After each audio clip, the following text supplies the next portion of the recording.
दोस्तों, पिछले कुछ दिनों में दिल का दौरा पड़ने से कई बड़े सेलिब्रिटीज की मौत हुई है, जिनमें 40 साल के सिद्धार्थ शुक्ला भी थे। लेकिन क्या सच में ये मौतें दिल का दौरा पड़ने से हो रही हैं या इनके पीछे कोई साजिश है? केके की मौत से पहले के कई वीडियो सोशल मीडिया पर घूम रहे हैं, जिनमें केके काफी ज्यादा परेशान दिख रहे हैं। केके को पहले ही वहाँ पर कुछ अनहोनी का डर था। केके शो शुरू होने से पहले जब वहाँ पहुंचे थे तो वो गाड़ी से नहीं उतरे और उन्होंने शो करने से भी मना कर दिया था। शो करने से मना करने का कारण ऑडिटोरियम की व्यवस्था थी, क्योंकि वहां पर बहुत ज्यादा भीड़ थी और व्यवस्था बिल्कुल नहीं थी। शो के लिए मना करने का एक कारण ये भी था कि एक दिन पहले भी केके ने इसी जगह पर परफॉर्म किया था और तब भी ऑडिटोरियम में एसी, लाइट, हवा की कोई भी व्यवस्था नहीं थी और ये एक बंद ऑडिटोरियम था जहां हवा पास होने की कोई जगह थी ही नहीं। केके ने एक दिन पहले भी एसी को लेकर शिकायत की थी। केके बार बार पसीना पोंछ रहे थे, वो गर्मी से बहुत परेशान हो गए थे। चारों तरफ से बंद ऑडिटोरियम में 4000 लोगों के बैठने की जगह थी, लेकिन उसमें 10,000 से ज्यादा लोग घुस चुके थे।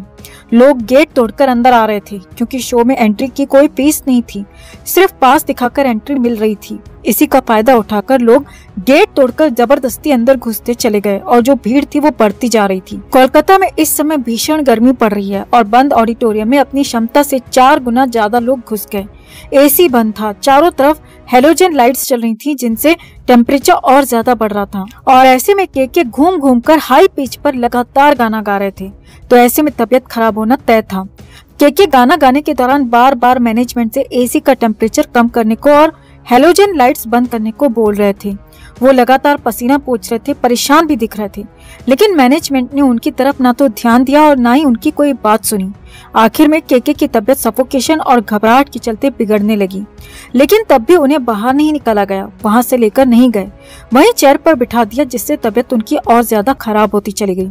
इसके बाद जब देखा कि केके बिल्कुल गिरने की हालत में पहुंच गए हैं और वो बैठ ही नहीं पा रहे हैं, तब उन्हें होटल लेकर गए और ये सबसे बड़ी गलती थी जिससे केके की मौत हुई। केके को बचाया जा सकता था, लेकिन उनके आसपास के लोगों ने बहुत ज्यादा लापरवाही की। केके को जब ऑडिटोरियम से लेकर जा रहे थे तब तक भी वो बहुत ज्यादा परेशान हो गए थे और उनकी तबीयत बहुत ज्यादा खराब हो गई थी। उन्हें पकड़कर बाहर लेकर गए, लेकिन उन्हें सीधे अस्पताल ना ले जाकर होटल के कमरे में ले जाया गया। ये एक सबसे बड़ा सवाल है, क्यों उनको होटल लेकर जाया गया जबकि उनकी तबीयत बहुत ज्यादा खराब दिख रही है। जो वीडियो सामने आए हैं उसमें बहुत ज्यादा खराब दिख रही है। सामने उनकी तबीयत कितनी खराब होगी ये आप अंदाजा लगा सकते हैं। इसके अलावा केके के चेहरे और सर पर चोट के निशान भी देखे गए हैं, जिनके बारे में कहा जा रहा है कि होटल में जाने के बाद चेयर पर बैठते समय केके अपना बैलेंस नहीं बना पाए और वो गिर गए, जिसकी वजह से उन्हें ये चोटें आई हैं। लेकिन ये जवाब संतोषजनक नहीं है। आप खुद सोचिए दोस्तों कि ऑडिटोरियम से बाहर लेकर जाते समय भी केके का जो स्टाफ था या जो उनके आसपास में लोग थे वो उनको सहारा देकर लेकर जा रहे थे। कई लोग उनके साथ चल रहे थे, उनका हाथ पकड़ के। ऐसे में कैसे पॉसिबल है कि होटल के कमरे में उन्हें बिठाने से पहले ही सहारा हटा लिया या उनसे बोल दिया कि जाओ कमरे में और आराम करो। वो ठीक से ना तो चल पा रहे थे ना खड़े हो पा रहे थे, ये खुद उनके स्टाफ ने बताया है। फिर उन्हें कमरे में अकेला कैसे भेज दिया? ये बहुत ही कॉमन सी बात है कि जब हम बहुत ज्यादा बीमार होते हैं या हमें कोई पकड़ के ले जा रहा होता है और कोई सहारा दे रहा होता है, तो वो सहारा तब तक हमें नहीं छोड़ता है जब तक हम किसी बिस्तर या चेयर पर ना बैठ जाएं। लेकिन यहाँ पर पुलिस का कहना है कि वो बैठते समय बैलेंस नहीं बना पाए और गिरने की वजह से चेहरे और सर पर चोट लग गई, यानी कि उनको अकेला छोड़ दिया था। लेकिन अकेला छोड़ा कैसे जबकि उनकी तबीयत बहुत ज्यादा खराब थी? क्या ऑडिटोरियम के मैनेजमेंट के साथ में केके का खुद का स्टाफ भी इतना ज्यादा लापरवाह हो सकता है कि केके को बिना लिटाए या बिना बिठाए छोड़कर वापस आ गए? नहीं, ये कहीं से भी पॉसिबल नहीं लगता और ना ही ये लॉजिकल लगता है। केके अगर गिरने की वजह से चोटें हुए तो उन्हें चेहरे और सर के अलावा कहीं और चोट क्यों नहीं लगी? क्या ऐसा पॉसिबल है कि आदमी नीचे गिरे और हाथ पैर में जरा सी भी चोट ना आए और बस चेहरे और सर पर ही चोट लगे? पुलिस की ये थ्योरी पूरी तरह से गलत, झूठी और पूरी तरह से भ्रामक लगती है। पुलिस ने मौत के जो कारण बताए हैं और ऑडिटोरियम के बारे में जो बोला है वो भी विश्वसनीय नहीं लगता। पुलिस ने कहा है कि केके को दिल का दौरा पड़ने से मौत हुई है और इसके पीछे कोई साजिश नहीं है। पुलिस ने अपने बयान में ये भी बताया कि केके को लंबे समय से हार्ट की प्रॉब्लम थी और वो कई तरह की दवाइयां खा रहे थे। होटल के कमरे से भी कई दवाइयां मिली हैं, लेकिन परिवार की तरफ से अभी तक कोई भी ऐसा बयान नहीं आया है कि उन्हें हार्ट की प्रॉब्लम थी या वो लगातार दवाई खा रहे थे। और अगर मान भी ले कि केके को हार्ट की प्रॉब्लम थी और वो दवाइयों का सेवन भी कर रहे थे, तो फिर तो ये मामला और ज्यादा गंभीर और ज्यादा सस्पिशियस हो जाता है, क्योंकि जिस इंसान को हार्ट की प्रॉब्लम है या जिस इंसान को हार्ट की प्रॉब्लम होती है तो उसे घबराहट होने पर, पसीना आने पर तुरंत अस्पताल ले जाया जाता है।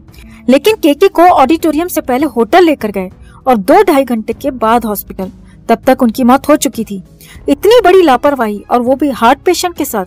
केके अगर हार्ट के पेशेंट थे तो उनका स्टाफ तो ये बात अच्छे से जानता होगा, फिर वो लोग केके को अस्पताल की जगह होटल क्यों लेकर गए? इसके अलावा एक और बड़ा सवाल है कि केके को 2-2.5 घंटे बाद अस्पताल लेकर जाया गया, लेकिन उन्हें जिस अस्पताल में एडमिट किया गया था वो होटल से लगभग 10 किलोमीटर दूर था, जबकि इसी रास्ते पर होटल के आसपास कई अच्छे अस्पताल थे और केके को जल्दी से जल्दी मेडिकल सुविधा दी जा सकती थी। लेकिन उन्हें 10 किलोमीटर दूर हॉस्पिटल लेकर जाया गया, जिसका कोई मतलब नहीं बनता।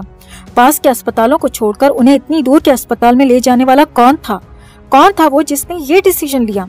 इस पूरे मामले में लापरवाही और साजिश दोनों साफ साफ दिख रही हैं। सबसे पहले तो ऑडिटोरियम के मैनेजमेंट पर गैर इरादतन हत्या का केस चलना चाहिए और उस ऑडिटोरियम को पूरी तरह से सील किया जाना चाहिए। ये एक गंभीर लापरवाही है और इसे छोटी लापरवाही मानकर माफ या इग्नोर नहीं किया जा सकता, क्योंकि इस लापरवाही की वजह से किसी की जान चली गई। शो के दौरान केके बार बार अनकंफर्टेबल फील कर रहे थे। वो बार बार एसी और गर्मी की शिकायत कर रहे थे और वो शो के बीच में जाना भी चाहते थे, क्योंकि उनकी तबीयत उन्हें खुद फील हो रहा था कि बहुत ज्यादा खराब हो रही है। लेकिन इस सब के बावजूद उन्हें शो को कंटिन्यू करने को कहा गया, लेकिन उनकी शिकायतों पर किसी ने भी गौर नहीं किया। उनके स्टाफ से या उनके लोगों से पूछताछ होनी चाहिए जो अंतिम समय में उनके साथ में थे। आखिर इतनी लापरवाही कोई कैसे कर सकता है, वो भी तब जब कोई हार्ट का पेशेंट उन्हें इस तरह की शिकायत कर रहा है।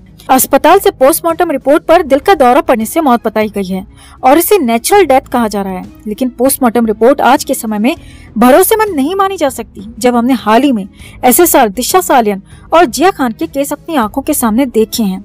पुलिस ने जो कारण बताए हैं वो बिल्कुल भी गले से नीचे नहीं उतरते। केके की मौत के बाद इन सवालों के जवाब मिलने बहुत जरूरी हैं, लेकिन जिस तरह से बंगाल पुलिस बयान दे रही है और बंगाल के नेता केस में एक्टिव दिखाई दे रहे हैं, उससे सवालों के जवाब मिलते हुए नहीं दिख रहे। भले ही केके की हत्या ना हुई हो, लेकिन फिर भी ऑडिटोरियम पर गैर इरादतन हत्या का केस चलना ही चाहिए, क्योंकि ये एक बहुत बड़ी लापरवाही थी जिसकी वजह से एक इंसान की जान चली गई। इन कोलकाता पुलिस के बयानों को सुना जाए तो ऐसे लग रहा है कि वो ऑडिटोरियम मैनेजमेंट की कोई गलती मान ही नहीं रहे।